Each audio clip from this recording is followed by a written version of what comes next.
Like کریں، subscribe کریں، bell icon کو دبائیں تاکہ ہماری ویڈیو سب سے پہلے آپ کے پاس پہنچ سکے۔ میں آپ کے سامنے یہ بتانا چاہوں گا کہ اعلیٰ حضرت عظیم البرکت امام عشق و محبت نے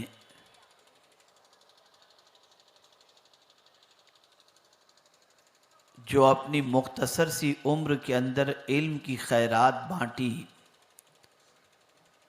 تو آخر یہ علم کا سرمایہ امام عشق و محبت کو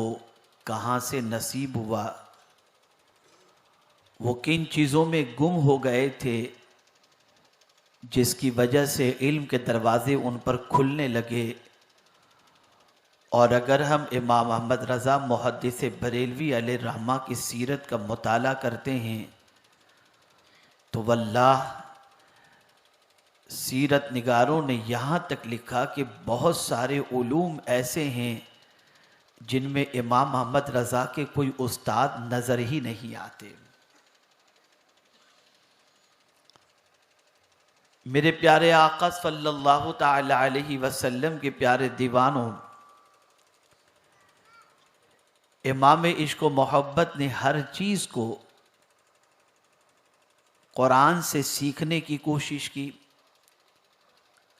چاہے وہ شعر و شاعری کا معاملہ ہو، چاہے وہ اردیات کا معاملہ ہو، چاہے وہ فلکیات کا معاملہ ہو، چاہے وہ فقہ کا معاملہ ہو، ہر چیز کے اندر بنیاد امام عشق و محبت نے قرآن اور حدیث ہی کو بنائی۔ اسی لیے جب بات نعت کہنے کی آتی ہے تو امام عشق و محبت کہتے ہیں قرآن سے میں نے نعت گوئی سیکھی۔ تو جس کے علم کا عالم یہ ہو کہ شعر و شاعری بھی وہ قرآن سے سیکھتا ہو، اس کی نظر قرآن پر کتنی گہری ہوگی۔ آئیے میرے پیارے آقا صلی اللہ تعالی علیہ وسلم کے پیارے دیوانوں، میں قرآن مقدس کے حوالے سے کچھ باتیں آپ کے گوش گزار کرنے کی سعادت حاصل کروں، تاکہ آپ جب آج کے اس اجتماع سے اٹھیں تو آپ کے دل و دماغ کے اندر قرآن کی عظمتیں بیٹھ چکی ہوں، اور کل صبح سورج طلوع ہونے سے پہلے آپ کی زندگی قرآن کی تلاوت سے مزین ہو چکی ہو۔ میرے پیارے آقا صلی اللہ تعالی علیہ وسلم کے پیارے دیوانوں، آپ کو یہ بات اچھی طرح ذہن میں محفوظ رکھنی ہوگی کہ آج دنیا بھر کا مسلمان یہ محسوس کر رہا ہے کہ کہیں بھی کسی بھی علاقے کے اندر مسلمان بس رہا ہو،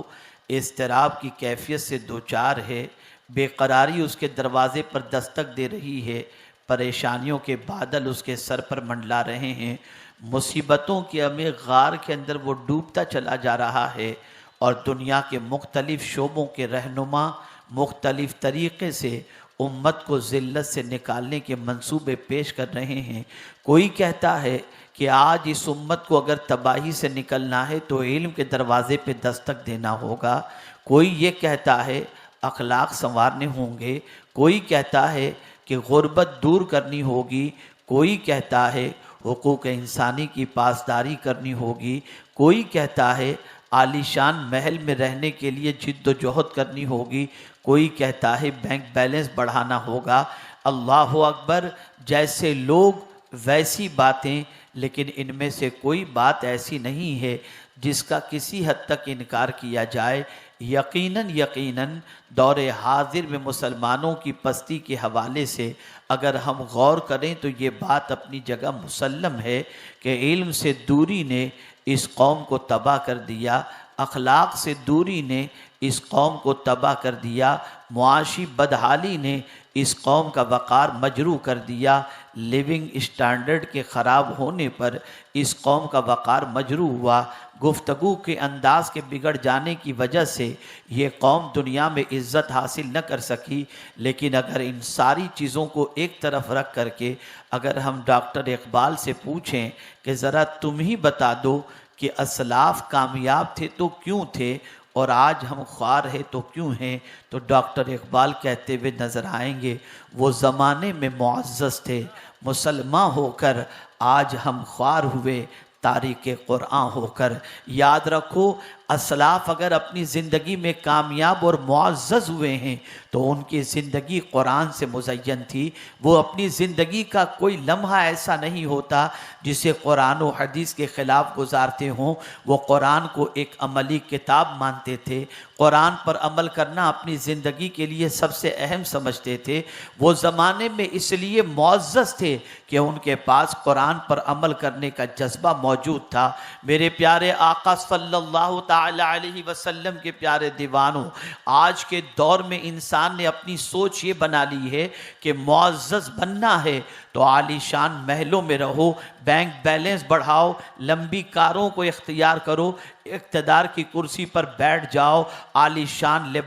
شان مکانات کے ساتھ قیمتی لباس زیب تن کرو، تب تمہیں عزت ملے گی. لیکن جب میں تاریخ اٹھا کر کے دیکھتا ہوں اور معزز حضرات کی زندگی کا مطالعہ کرتا ہوں تو میری عقل دنگ رہ جاتی ہے کہ آج بھی ہندوستان کی سرزمین پر اگر کوئی اجمیر مقدس چلا جائے اور جانے کے بعد کسی خادم ہی سے پوچھ لے کہ ذرا بتاؤ میرے غریب نواز کا گھر کہاں ہے، تو آج بھی کوئی خادم غریب نواز کا مکان نہیں بتا سکتا. اللہ اکبر. غریب نواز کے لباس کے حوالے سے پوچھا جائے تو یہ جواب ملے گا. حضور سید العلماء علیہ الرحمت والرضوان فرماتے ہیں کہ ہندوستان کی سرزمین پر جس لباس کو پہن کر غریب نواز تشریف لائے تھے، زندگی کے آخری سانس تک غریب نواز علیہ الرحمہ نے اسی لباس کے اندر پیوند لگا کر کے غریب نواز نے اپنے لباس کو اسی کو اختیار کیا.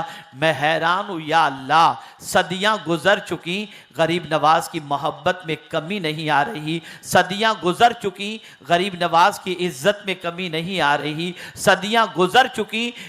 غریب نواز علیہ الرحمت والرضوان کی الفت کا چراغ ایسے ہی لوگوں کے دل کے اندر روشن ہوتا جا رہا ہے. آخر وجہ کیا ہے؟ تو میرے پیارے آقا صلی اللہ علیہ وسلم کے پیارے دیوانوں، اجمیر مقدس کے اندر غریب نواز کا محل تو نظر نہیں آئے گا، لیکن اجمیر مقدس کے اندر غریب نواز کے ہاتھوں کا لکھا ہوا قرآن ضرور نظر آئے گا. میرے پیارے آقا صلی اللہ علیہ وسلم کے پیارے دیوانوں، سیدنا شیخ عبد القادر جیلانی غوث سمدانی کی زندگی کا جائزہ لو تو آپ کو پتہ چلے گا کہ غوث پاک رضی اللہ تعالیٰ عنہ ایسی زندگی گزارے تھے جس میں فاقے اور چلوں کی ایک لائن نظر آتی ہے، اور کئی ایام تک غوث پاک رضی اللہ تعالیٰ عنہ فاقے میں زندگی گزار رہے تھے، پانی پی کر اور ابلا ہوا پانی پی کر زندگی گزار رہے تھے. لیکن اس کے باوجود سیدنا غوث پاک کی عزت کل بھی تھی،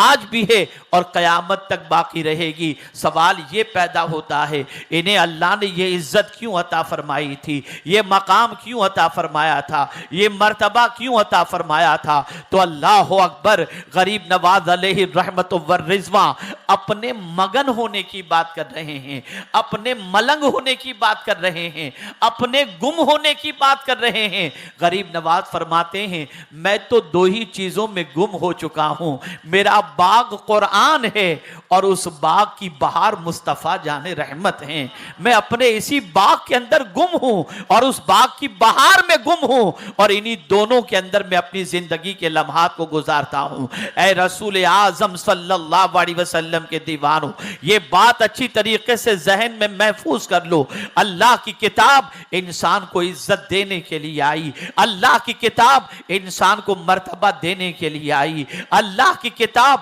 گرے ہووں کو اٹھانے کے لیے آئی. آئیے میں قرآن مقدس کے 4 اوصاف آج آپ کے سامنے پیش کروں جسے پروردگار نے اپنی کتاب کے اندر بیان فرمایا ہے، تاکہ آپ محسوس کر سکیں یہ اللہ کی کتاب کتنی عظمت والی ہے. قرآن مقدس میں رب قدیر نے فرمایا یا ایھا الناس، اے لوگو، قد جاءتکم موعظۃ من ربکم، بے شک تمہارے رب کے پاس سے تمہارے پاس نصیحت آ گئی. قرآن کو نصیحت کی کتاب کے طور پر اللہ نے پیش فرمایا اور فرمایا تمہارے پاس نصیحت آ گئی. یہ قرآن نصیحت کی کتاب ہے، یہ قرآن واعظ کی کتاب ہے، یہ